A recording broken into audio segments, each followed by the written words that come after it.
اٹھتے بیٹھتے آتے جاتے استغفر اللہ ربی استغفر اللہ الذی لا الہ الا ہو الحی القیوم واتوب الیہ استغفر اللہ ربی من کل ذنب واتوب الیہ.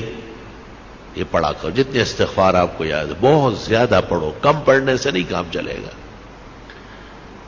کیونکہ دنیا کی تمام تکلیفیں، رنج اور غم، صدمہ اور مصیبت، فتنہ اور پریشانی سورت انفال میں ہے، استغفار سے ختم ہو جائے گا. استغفار ہمیں کرنا چاہیے.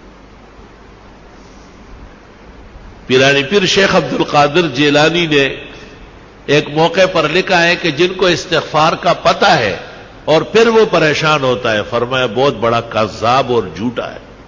یہ تو خدا کا فیصلہ ہے کہ آپ استغفار کریں، میں پریشانیاں دور کروں. اب یہ کہ ہمیں محبت چاہیے، آرام چاہیے، عزت چاہیے، حلال دولت چاہیے، وقار چاہیے، حفاظت چاہیے، خدا تیری نصرت چاہیے، بندوں کے ہر شر فساد سے بچت چاہیے. اس کا ذکر اللہ نے سورۃ نوح میں کیا ہے 29ویں پارے میں کہ یہ بھی استغفار سے ہو. لے سارا کام استغفار سے ہو رہا. علماء نے اس طرح ایک مثال دی کہ اگر فرید گنج شکر، ان کے شیخ قطب الدین بختیار کاکی، ان کے شیخ معین الدین چشتی اور ان کے شیخ عثمان ہارونی اور ان سے بھی بڑے شیخ عبد القادر جیلانی اور سید علی حجویری داتا گنج بخش اور حسن بصری اور علی مرتضیٰ اور چاروں مقرب ملائک، ان سے بھی آپ وظیفہ مانگے. استغفار سے بڑھ کر کوئی وظیفہ نہیں دے گی. سب کا اتفاق استغفار پر ہوا. استغفر اللہ ربی من کل ذنب واتوب الیہ استغفر اللہ الذی لا الہ الا هو الحی القیوم واتوب الیہ. اب ایک آدمی استغفار کر رہا ہے اور وہ فائدہ محسوس نہیں کرتا تو قرآن تو سچا ہے، ہمارا ایمان ہے، اس میں کوئی کمی ہے نا. وہ عورت نے وہ چاند دیکھا ایسا چاند کی طرح، تو انگلی کے ساتھ کوئی چیز لگی تھی نامناسب، کہنے لگی چاند تو بہت اچھا لیکن بدبو آ رہی. بدبو تو آپ میں ہے، چاند میں تھوڑا ہی ہے. اب اپنے آپ کو اس معیار پر لانا ہے کہ ہمیں استغفار سے وہ فائدہ پہنچے جو اللہ تعالیٰ نے سورۃ انفال میں بیان کیا ہے. وما كان الله ليعذبهم وانت فيهم وما كان الله معذبهم وهم يستغفرون.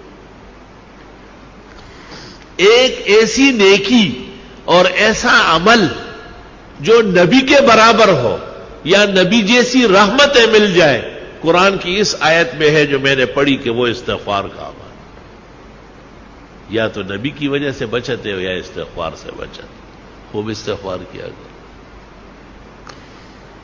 بعض راتیں مناؤ، باقاعدہ بعض اوقات منا لو کہ بھئی میں سحری میں اٹھوں گا اور سورج نکلنے تک استغفار کروں گا، اور میں جمعے کی نماز کے لیے 2 گھنٹے پہلے آؤں گا، سورۃ کاف پڑھوں گا، 100 مرتبہ درود ابراہیمی پڑھوں گا، بس پھر جمعے تک استغفار کروں گا. جمعے میں اتنا ٹائم نہیں ہے، چلو عصر سے مغرب صحیح ہے، مغرب سے عشاء تک کچھ تو ادھر کنڈے زویا اور سوخو بویا، کچھ تو کرے آپ، اپنے آپ کو ذرا قیمتی بنائے. جتنی خوشیاں چاہیے، جتنے آرام اور راحت چاہیے، جتنی عزت چاہیے، اللہ تعالیٰ سورۃ نوح میں فرماتے ہیں فَقُلْتُ اسْتَغْفِرُوا رَبَّكُمْ، استغفار کرو وہ مل جائے گا، سب عطا ہو جائے گا. ہمیں بھی دعاؤں میں یاد رکھو، دینی مدرسوں کو بھی، طلباء کو بھی، اور یہ موجودہ پریشانیوں کو بھی، اور استغفار کی کثرت کرو. راتوں کو بستر پر جاتے وقت 33 دفعہ سبحان اللہ، 33 مرتبہ الحمدللہ، 34 مرتبہ اللہ اکبر پڑھا کرو. آج ہی بخاری شریف میں آ رہا تھا کہ حضرت فاطمہ آئی اور ام المومنین عائشہ کو کہا کہ حضرت غلام بانٹ رہے ہیں، مجھے بھی کوئی نوکرانی دے دے. جب حضرت آئے بتایا، انہوں نے کچھ کہے بغیر ان کے گھر گئے اور ان کو کہا بس رات کو یہ پڑھا کرو 33 مرتبہ سبحان اللہ 33 مرتبہ الحمدللہ، 34 مرتبہ اللہ اکبر. یہ دنیا بھر کے غلام کنیز آرام و راحت سے بہتر ہے. تسبیحات دائیں ہاتھ سے پڑھا کرو، بائیں ہاتھ سے اسلام میں کوئی تسبیح نہیں ہے. جو مسئلہ نہیں جانتے ان کو بتانا ضروری ہے، جو جاننے کے بعد بھی نہ مانے اللہ ان کو ہدایت کی توفیق دے. آپ کا کام اور ہمارا کام خیر آگے بڑھانا ہے، خیر منوانا ہماری ذمہ داری نہیں ہے. اللہ نے نبی کو کہا ہے انما علیک البلاغ وعلینا الحساب، آپ پہنچائیں، حساب میں خود کروں.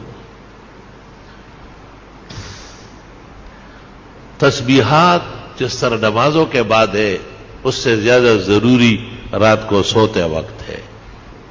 بہتر ہے کہ باوضو ہو، بہتر ہے کہ پاک کپڑے پاک جسم ہو، بہتر ہے کہ بستر بھی صاف ستھرا پاک ہو، سفید پاک چادر بچھاؤ اس پر.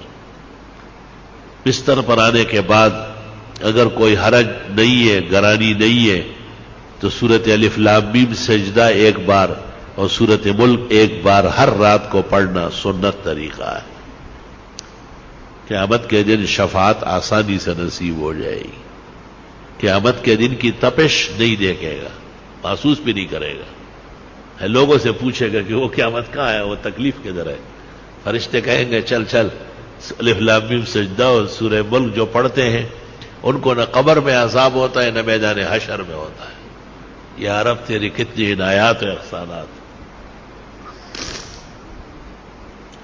اورنگزیب عالمگیر نے جو قرآن شریف لکھا ہے تو الف لام میم سجدہ اس پر بھی لکھ دیا 21 پارے میں کہ رات کو سوتے وقت الف لام میم سجدہ اور ملک پڑھا کرو.